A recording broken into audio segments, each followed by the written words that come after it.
मैं पल्लवी तिवारी आप सभी का स्वागत करती हूँ आपके अपने हिंदी वाली चैनल पे। तो चलिए शुरू करते हैं आज का जनसत्ता संपादकीय, चुनौतियों के बीच उम्मीदों का बजट।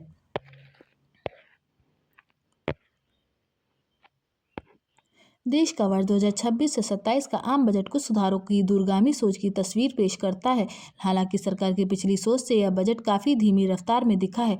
कारण साफ है कि अमेरिकी शुल्क का दबाव बना हुआ है। सरकार ने शुरुआती स्तर पर इस दबाव से बचने के लिए जीएसटी दरों में पहले ही कटौती कर दी थी, ताकि घरेलू बाजार में तेजी बनी रहे। इससे तीसरी तिमाही के परिणाम भी आकर्षक रहे हैं। देश की विकास दर को खुद अंतर्राष्ट्रीय मुद्रा कोष ने IMF ने 7% से ज़्यादा माना है, मगर उसके बाद सरकार का सारा ध्यान मुक्त व्यापार समझौते के माध्यम से निर्यात को बढ़ाने और विदेशी पूंजी निवेश की तरफ चला गया है और यह बजट उसी की छाया में बना दिख रहा है। इसलिए पूंजीगत खर्चों में बढ़ोतरी के संबंध में भी कोई बहुत तेजी वाली घोषणा नहीं हुई, जो बीते कई वर्षों में सरकार की एक बहुत बड़ी ताकत रही है। इसी कारण बजट के तुरंत बाद शेयर बाजार में बड़े स्तर पर गिरावट दर्ज की गई है।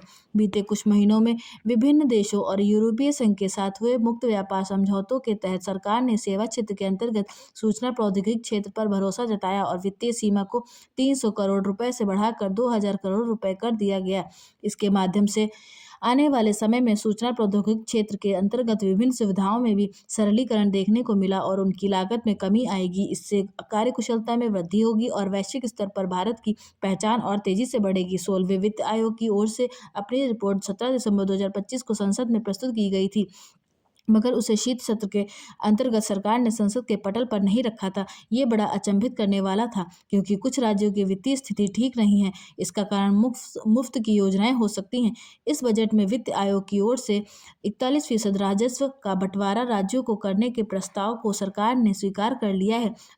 इसके अंतर्गत तकरीबन 1 लाख करोड़ रुपए से अधिक आवंटन राज्यों को किया जाएगा। एक सकारात्मक बात राजकोषीय घाटे पर नियंत्रण स्थापित करने की है। इस संबंध में वर्ष 2021 से 22 में आगामी 5 वर्षों के लिए की गई घोषणा के तहत राजकोषीय घाटे को 4.5% से नीचे लाने की लक्ष्य को पूरा कर लिया गया है। सरकार ने इस पक्ष पर अपनी पीठ भी थपथपाई और आगामी बजट में राजकोषीय घाटे को 4.3% पर लाने की उद्देश्य को प्रमुखता के साथ रखा है। बजट में बाहरी ऋण के संबंध में हुई कमी का आंकड़ा भी काफी सकारात्मक नजर आता है।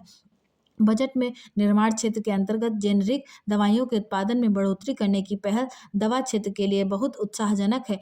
MSME पर विशेष ध्यान केंद्रित किया गया है, जो बहुत सकारात्मक है। इससे छोटे शहरों का विकास और मेक इन इंडिया में प्रगति भी संभव हो पाएगी। MSME को पूंजी सहायता के लिए 10,000 करोड़ रुपए की घोषणा की गई है। इसके अतिरिक्त जोखिम से निपटने के लिए 2,000 करोड़ रुपए के अतिरिक्त कोष भी घोषणा की गई है। छोटे शहरों में MSME की को विभिन्न प्रकार की सहायता के लिए सरकार ने एक अच्छी पहल करते हुए विभिन्न व्यावसायिक संस्थानों को छोटे उद्योगों के साथ एकीकृत करने की योजना बनाई है। इसके तहत बैंकिंग क्षेत्र के लिए ग्रामीण इलाकों में और विस्तार और एवं आधुनिकीकरण के वास्ते एक उच्च स्तरीय समिति बनाने की बात रखी गई है। इससे बैंकिंग क्षेत्र विकसित भारत के उद्देश्य की मुख्य धारा में तेजी से आगे बढ़ेगा। स्वास्थ्य क्षेत्र में सरकार की ओर से निजी क्षेत्र के साथ आगे बढ़ते हुए 5 क्षेत्रीय मेडिकल हब बनाने के उद्देश्य के अंतर्गत विभिन्न प्रकार की बीमारियों की जांच, आवश्यक देखभाल और मरीज की पुनर्वास योजना से रोजगार के नए अवसर सृजित होने की काफी संभावना है। कैंसर की 17 दवाओं के दाम कम करने को भी एक अच्छी पहल रूप में देखा जा सकता है। इससे आम लोगों को बड़ी राहत मिलेगी। बजट में सेवा से क्षेत्र के माध्यम से रोजगार बढ़ाने की पहल भी की गई है, मगर प्राथमिकता स्तर पर अभी सिर्फ एक उच्च स्तरीय समिति बनाने की बात की गई है, जिसके माध्यम से ऐसे क्षेत्रों की पहचान करने की कोशिश की जाएगी जहां पर संभावनाएं ज्यादा हैं, मगर इसके परिणाम अभी भी भविष्य की गर्त में ही हैं। शोध और एवं अनुसंधान के मामले में भारत वैश्विक औसत से बहुत पीछे है। इस पर तेजी से आगे बढ़ने के लिए 5 विश्वविद्यालय कॉरिडोर बनाए जाएंगे, जो निजी क्षेत्र के उद्योगों के साथ मिलकर इस पर कार्य करेंगे। कर से संबंधित घोषणाओं के अंतर्गत कंपनियों में अल्पसंख्यक अंशधारकों के हितों को सुरक्षित रखने के लिए बायबैक योजना के अंतर्गत अब प्रवर्तकों को 22%, जबकि अन्यों को 30% कर देना होगा। वैश्विक स्तर पर कृत्रिम मेधा के क्षेत्र में भारत को तेजी से आगे बढ़ना होगा और इसके लिए सरकार ने सभी विदेशी कंपनियों को जो भारत में क्लाउड सेवा के अंतर्गत अपनी सेवाएं प्रदान करेंगी। उनके लिए वर्ष 2047 तक 100% कर छूट देने की घोषणा की है। मगर कृत्रिम मेघा से जुड़े वे भारतीय नवोद्यम जो देश जोड़कर अमेरिका में सेवाएं दे रहे हैं, उन्हें वापस आकर्षित करने के प्रयासों पर बजट ने चुप्पी अखड़ती है। इसी तरह किसानों की आय को दोगुना करने का दावा करने वाली सरकार इस बजट में पूर्ण रूप से शांत दिखी।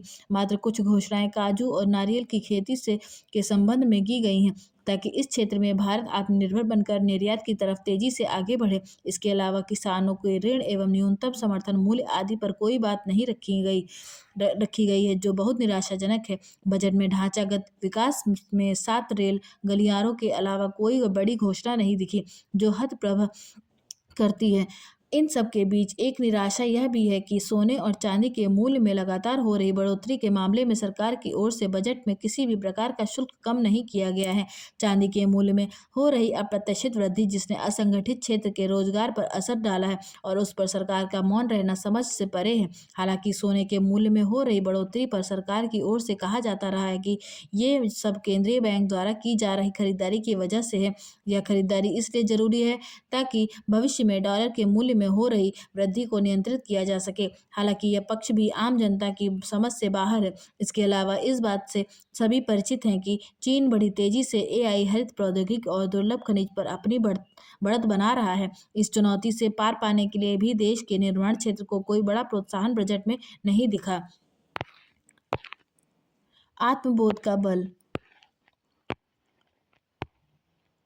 आज का मनुष्य बाहरी रूप से जितना व्यस्त है, भीतर से उतना ही खाली और थका हुआ महसूस करता है। सुबह से रात तक भाग दौड़ है, काम की जिम्मेदारियों की, अपेक्षाओं की, हर कोई कुछ ना कुछ साबित करने में लगा है। अच्छा कर्मचारी, अच्छी पत्नी, अच्छी माँ, अच्छा पति या पिता या फिर बेटा या फिर सफल व्यक्ति। इस कोशिश में आदमी धीरे धीरे खुद से दूर होता चला जाता है। उसे लगता है कि उसकी कीमत, उसके पद, उसकी सफलता दूसरों की स्वीकृति से तय होती है। ऐसे समय में एक सूत्र वाक्य अहम ब्राह्मिस्म एक पुराने ग्रंथ का वाक्य नहीं, बल्कि आज के जीवन के लिए गहरी और जरूरी समझ बन सकता है। इसका सीधा और सरल अर्थ है, मैं केवल यह शरीर, यह नाम, यह पहचान नहीं हूँ। मैं वह चेतना हूँ जो इन सबको जांच रही हूँ। अक्सर लोग इस वाक्य को गलत अर्थों में लेते हैं, मानो यह अहंकार को बढ़ाने वाली बात हो, जबकि सच्चाई यह है कि यह अहंकार को गलाने वाला सूत्र है। इसका अर्थ यह नहीं कि मैं सबसे बड़ा हूँ या भगवान हूँ, बल्कि यह कहता है कि मैं खुद को जितना छोटा समझ रहा हूँ, उससे कहीं अधिक व्यापक हूँ। आधुनिक जीवन की सबसे बड़ी समस्या यही है कि हम खुद को बहुत सीमित दायरों में बांध लेते हैं। कोई बात बिगड़ जाए तो लगता है कि मैं ही गलत हूँ, कोई सफलता मिले तो लगता है मैं ही नाकाम हूँ, कोई रिश्ता टूटे तो लगता है कि मेरी ही कमी है। अहम ब्राह्मणिज्म की समझ धीरे धीरे यह सिखाती है कि जीवन में घटने वाली हर घटना में मैं नहीं हूँ, मैं वह हूँ जो इन घटनाओं को देख रहा हूँ, झेल रहा है, उनसे सीख रहा है। यह छोटा सा फर्क मन को बहुत हल्का कर देता है। जब व्यक्ति यह समझने लगता है जो तो उसकी प्रतिक्रियाएं बदलने लगती हैं। आज हम छोटी छोटी बातों पर बहुत जल्दी आहत हो जाते हैं। कोई ऊंची आवाज में बोल दे तो कोई अनदेखा कर दे, कोई अपेक्षा पूरी ना करे तो भीतर उथल-पुथल मच जाती है। अहम ब्राह्मणिज्म का भाव यह सिखाता है कि हर बात को सीधे अपने अस्तित्व से मत जोड़ो। जो कहा गया, जो किया गया, वह सामने वाले की स्थिति और समझ का परिणाम भी हो सकता है।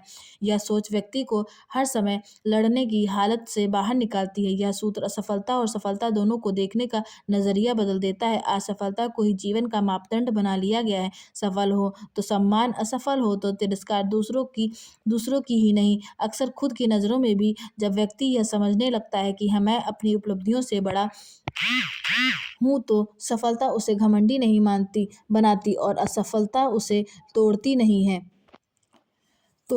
है। वह कोशिश करता है, मेहनत करता है, लेकिन खुद को परिणाम से पूरी तरह नहीं मानता। इससे जीवन में स्थिरता आती है। रिश्तों में यह समझ और भी जरूरी हो जाती है। बहुत से रिश्ते इसलिए बोझ बन जाते हैं क्योंकि हम सामने वाले से यह उम्मीद करने लगते हैं कि वह हमें खुश रखे, समझे, पूरा करे। जब ऐसा नहीं होता तो शिकायतें बढ़ती हैं, दूरी आती है। यह समझने की जरूरत है कि हमारी खुशी की पूरी जिम्मेदारी किसी और पर नहीं डाली जा सकती। जब व्यक्ति भीतर से थोड़ा संतुलित होता है तो वह रिश्तों में कम मांगता है और ज़्यादा समझता है। इससे रिश्ते में सहजता आती है। कामकाजी जीवन में भी यह दृष्टि बहुत कम आती है। कार्यालय में तुलना, प्रतिस्पर्धा और सुरक्षा आज आम बात है। हर कोई किसी से आगे निकलने की होड़ में है। जब व्यक्ति खुद को केवल पद या पहचान से नहीं जोड़ता तो आलोचना उसे भीतर तक नहीं हिला पाती। वह अपनी क्षमता के अनुसार काम करता है, बिना लगातार डर में जिए। इससे न सिर्फ मानसिक तनाव कम होता है बल्कि काम की गुणवत्ता भी बेहतर होती है। अक्सर यह सवाल उठता है कि क्या यह सोच व्यवहार में सचमुच काम करती है या सिर्फ किताबों तक सीमित है। सच यह है कि यह कोई जादू नहीं बल्कि धीरे धीरे विकसित होने वाली समझ है।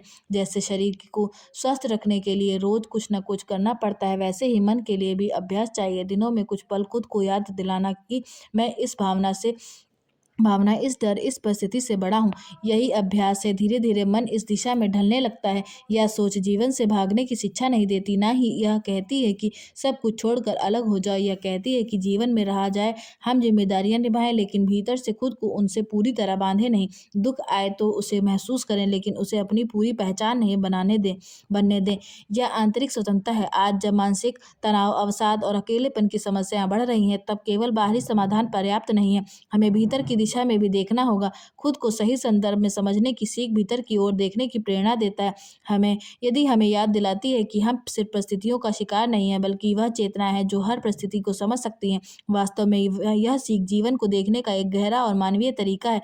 यह व्यक्ति को विनम्र बनाती है क्योंकि इससे अहंकार कम होता है, और यह मजबूत भी बनाता है क्योंकि भीतर एक स्थिर आधार मिल जाता है। आधुनिक जीवन की भागदौड़ में यदि यह भाव थोड़ा सा भी उतर जाए तो जीवन बोझ नहीं बल्कि समझ के साथ जिया गया अनुभव बन सकता है।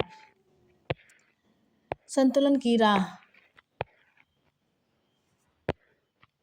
अर्थव्यवस्था के मोर्चे पर जिस तरह की वैश्विक चुनौतियां खड़ी हो रही हैं, नए समीकरण तैयार हो रहे हैं, उसमें सभी पहलुओं को ध्यान में रखते हुए ऐसा बजट पेश करना एक चुनौती भरा काम है जो असंतुलित हो और जिसमें लोक लुभावन प्रस्तावों से बचने की कोशिश की जाए। सरकार का मानना है कि देश अब तीसरी सबसे बड़ी अर्थव्यवस्था बनने के लिए दृढ़ संकल्पित है और 2026 से 27 का आम बजट भविष्य को ध्यान में रखते हुए तैयार किया गया है। मगर किसी भी बजट की उपादेयता इससे साबित होती है कि वह देश की आर्थिक मजबूती में कितना सहायक साबित हुआ और उसका आम जनता के जीवन पर क्या असर पड़ा। इस लिहाज से देखें तो रविवार को पेश बजट को व्यापार और पूंजी के क्षेत्र में बढ़ती जरूरतों के साथ साथ भारत को अंतर्राष्ट्रीय बाजारों के साथ तालमेल बिठाते हुए अधिक निर्यात और स्थिर दीर्घकालिक निवेश को आकर्षित करने वाला कहा जा सकता है। इस बजट को गरीबों, किसानों, युवाओं और महिलाओं के हितों के संदर्भ में उम्मीद जगाने वाले प्रयास के तौर पर देखा जा सकता है, मगर कोई लोक लुभावन घोषणाओं से बचते हुए यथार्थवादी दृष्टिकोण पर जोर दिया गया। युवा वर्ग के सशक्तिकरण के मकसद से शिक्षा क्षेत्र में लगभग 1.35 लाख करोड़ रुपए के बजट का प्रावधान किया गया है। इसके तहत 50 नए आईआईटी और मेडिकल कॉलेज खोले जाने की बात कही गई है। साथ ही कौशल के विकास के उद्देश्य से स्किल इंडिया कार्यक्रम को जमीन पर उतारने के लिए 2 लाख करोड़ रुपए और प्रशिक्षु योजना से 5 करोड़ युवाओं को छात्रवृत्ति की व्यवस्था की जाएगी। सूक्ष्म, लघु और मध्यम उद्यमों यानी एमएसएमई के क्षेत्र में मदद के साथ ही रोजगार केंद्रित विकास को प्रमुखता दी जाएगी। दरअसल देश में आज भी विकास के सारे सवाल बढ़ती बेरोजगारी के सामने चुनौती की तरह लगने लगते हैं। इसके मद्देनजर बजट में बेरोजगारी दर को 8% से नीचे लाने का संकल्प जाहिर किया गया है। मगर सारे निवेश और कार्यक्रम की कामयाबी इस बात पर निर्भर करेगी कि शहरों, महानगरों के साथ साथ ग्रामीण इलाकों में भी रोजगार के कितने अवसर सृजित हुए और उसमें हिस्सेदारी करने के लिए कौशल की कसौटी पर कितने प्रशिक्षित युवा आबादी तैयार हुई। इसी तरह लक्ष्मी वंदना योजना को विस्तार दिया गया है और स्वरोजगार ऋण के नियम शिथिल किए गए हैं ताकि महिला सशक्तिकरण की दिशा में ठोस नतीजे हासिल किए जा सकें। मगर यह देखने की बात होगी कि इससे जमीनी स्तर पर लैंगिक समानता की स्थितियों को सशक्त बनाने की कितनी मदद मिलेगी। 5 विश्वविद्यालय शहर के निर्माण, डिजिटल नॉलेज ग्रिड की स्थापना और देश के प्रत्येक जिले में महिला छात्रावास खोलना युवा सशक्तिकरण की राह को मजबूती दे सकती है। अर्थव्यवस्था को मजबूती देने के मकसद से विनिर्माण, पर्यटन, दुर्लभ खनिजों के खनन और नई बुनियादी ढांचा परियोजना को बढ़ावा देने का प्रस्ताव किया गया है। बदलते दौर में तकनीक और नवाचार के क्षेत्र में मजबूती के लिए कृत्रिम बुद्धिमत्ता केंद्र की स्थापना डिजिटल इंडिया के सपने को पूरा करने में मददगार होगी। लेकिन यह ध्यान रखने की जरूरत होगी कि गरीब और अमीर आबादी के बीच डिजिटल विभाजन को पाटा जा सके, क्योंकि आने वाले वर्षों में अगर देश को दुनिया में एक अग्रणी अर्थव्यवस्था बनाना है तो उसमें समावेशी विकास के सिद्धांत को वास्तव में जमीन पर उतारना होगा। सियासत का खेल।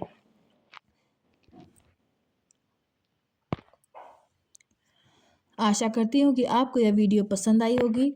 ऐसी वीडियोस को देखने व सुनने के लिए हमारे चैनल को सब्सक्राइब करें। धन्यवाद।